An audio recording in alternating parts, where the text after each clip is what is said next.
As tentativas de perseguição e linchamentos de judeus no sul da Rússia podem ser o início de um novo movimento separatista.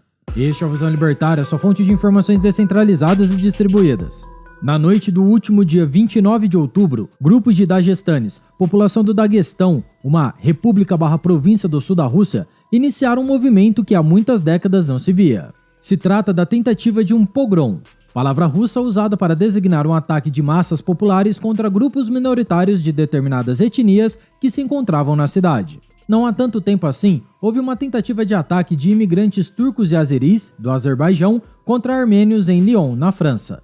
Os vídeos que mostram as multidões são bastante parecidos, apesar da distância do local dos eventos e da diferença entre os destinatários dos protestos, que seriam os judeus e os armênios. Mas há também uma semelhança entre os componentes das turbas em ambos os lugares. Turcos, azeris e dagestanes, assim como os chechenos, compartilham um histórico em comum. Todos fizeram parte em algum momento do Império Turco-Otomano, além de serem todos considerados tártaros, descendentes do Império Mongol. Na verdade, a situação é um pouco mais complicada. As províncias/repúblicas do norte do Cáucaso, sobretudo a Chechênia e o Daguestão, desde o fim do Kanato da Horda Dourada, o reino do Império Mongol, sempre estiveram em meio a uma disputa entre três grandes impérios, o russo, o turco-otomano e o persa. Durante o século XIX, auge do expansionismo russo, com a Guerra da Crimeia e o declínio do Império Otomano, a Chechênia e o Daguestão tentaram conquistar sua independência fundando o Imanato Caucasiano. Esse tipo de governo religioso, muçulmano, durou de 1828 a 1859, até as repúblicas do Cáucaso serem novamente derrotadas e incorporadas ao território russo. Após a crise do Império Russo no começo do século XX, que redundaria na crise civil russa e a tomada do poder pelos bolcheviques, o Império Otomano avança novamente para as províncias do sul da Rússia. Com isso, o Daguestão, a Chechênia, a Ingushétia e a Ossétia do Norte, todas as atuais repúblicas do sul da Rússia, declararam sua independência, formando a República Montanhosa do Norte do Cáucaso, com o apoio dos turcos. Esse país permaneceria independente somente entre 1917 e 1922, quando foi novamente anexado pelos russos, agora sob a bandeira da União Soviética. Atualmente, os Dagestanes, assim como os chechenos e outros povos do sul da Rússia, ainda são muito próximos tanto étnica quanto culturalmente dos persas, o Irã, dos turcos e dos azeris. Todos eles são chamados tártaros pelos russos, apesar de eles mesmos não usarem tal distinção. Apesar de adotarem o russo como um idioma oficial por imposição dos impérios russo e soviético, suas línguas históricas são da família túrquica. Além de nunca terem aceitado o cristianismo ortodoxo, que é a religião oficial tradicional russa, ou o secularismo marxista soviético. Eles ainda têm não só como religião, mas como ideologia política o islamismo. O ideal de serem governados por um califa, um sucessor de Maomé que concentre poderes tanto espirituais, religiosos quanto políticos, à semelhança do regime de Khamenei no Irã. As repúblicas do sul da Rússia de maioria islâmica sempre tiveram por tradição se rebelar contra Moscou, em especial em momentos de fraqueza da elite política russa. As tentativas de separação da Chechênia na década de 1990 foram apenas os últimos episódios mais notáveis de tentativa de separação. Enquanto a elite de Moscou não for muçulmana, sempre haverá conflito com as populações muçulmanas do sul, pelo fato de estas não reconhecerem a legitimidade de um regime supostamente secular, ou seja, não teocrático muçulmano. As tentativas de ataque a judeus dessa semana foram consequência disso. Em 2022, os Dagestanes tentaram se rebelar contra a convocação militar para a guerra da Ucrânia, mas essas manifestações foram duramente reprimidas com mais de 100 detentos. A repressão contra protestos dirigido ao governo ainda é muito eficiente na Rússia. As manifestações, que viraram uma espécie de caça e tentativa de linchamento contra judeus, por outro lado não parecem representar uma verdadeira ameaça ao governo russo, mas são. Elas representam um ganho enorme de influência dos vizinhos persas, que são os iranianos, e os turcos. Tanto Khamenei quanto Erdogan ganharam espaço com a guerra em Israel, com um discurso capaz de congregar o apoio das populações muçulmanas dos países vizinhos, e fazê-las se voltar contra os próprios governos, ainda que de forma indireta. A guerra de Israel-Palestina fortalece as elites muçulmanas, em especial em um novo momento de fraqueza russa, com suas centenas de milhares de baixas militares na Ucrânia e uma crise econômica generalizada. Basta pensar que os Dagestanes são vizinhos dos azeris, povo que tem enriquecido muito nos últimos anos, em especial graças à independência conquistada em 1991 e com o afastamento dos russos do mercado internacional. O Azerbaijão possui uma enorme reserva de petróleo, a qual os europeus recorrem para substituir o petróleo russo.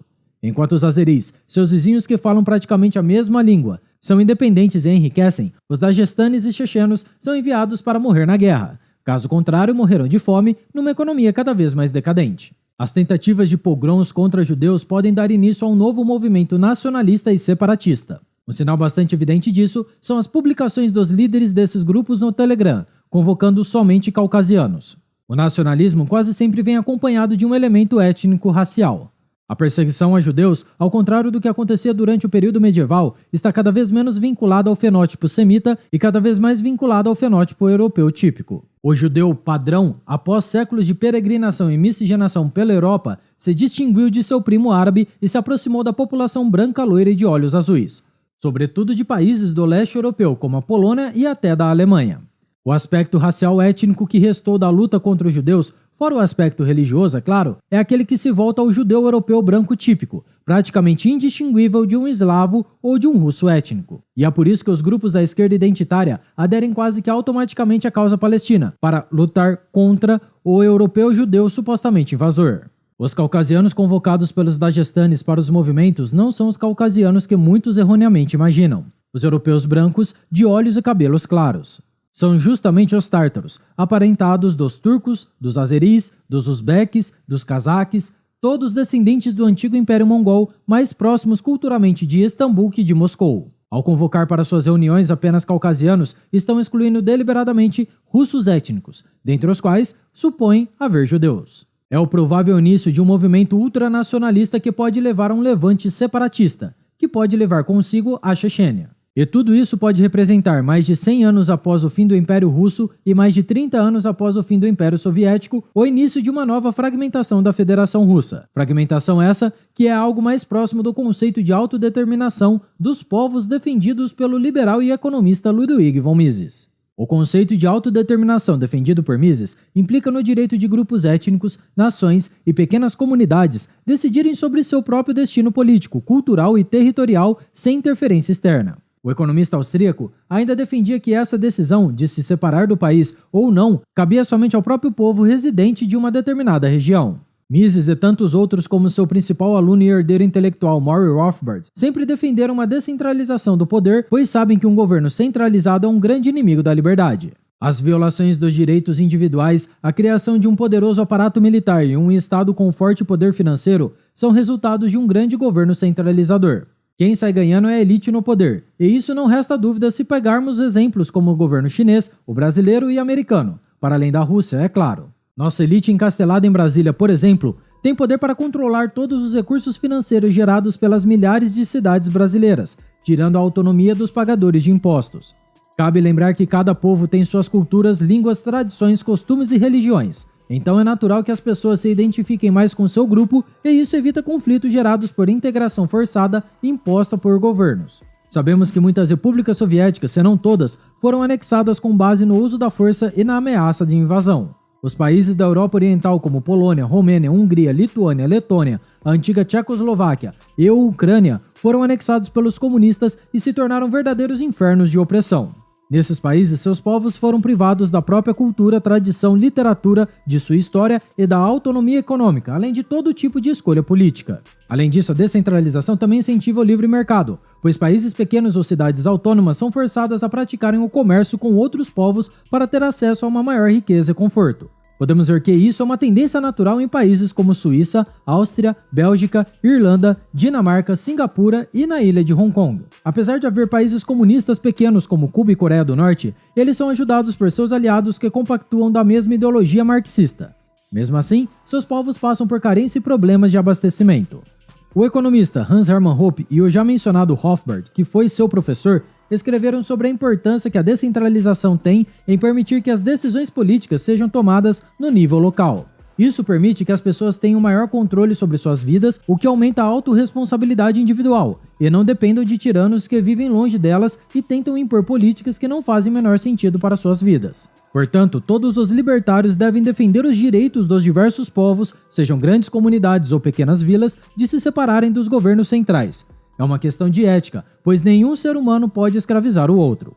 Hope chega a defender em sua famosa obra Democracia, o Deus que Falhou, que a transferência do poder e autonomia que se encontram no Estado-nação para as cidades tornaria a cultura dessas cidades mais ricas. Isso porque cada cidade teria incentivos para competir com outras por bons moradores, investidores e empresas, para que possam atrair recursos e melhorar a qualidade de vida de seu povo. Caso a cidade se degradasse em políticas socialistas e progressistas, seus moradores facilmente poderiam votar com seus pés ao mudarem para uma cidade melhor.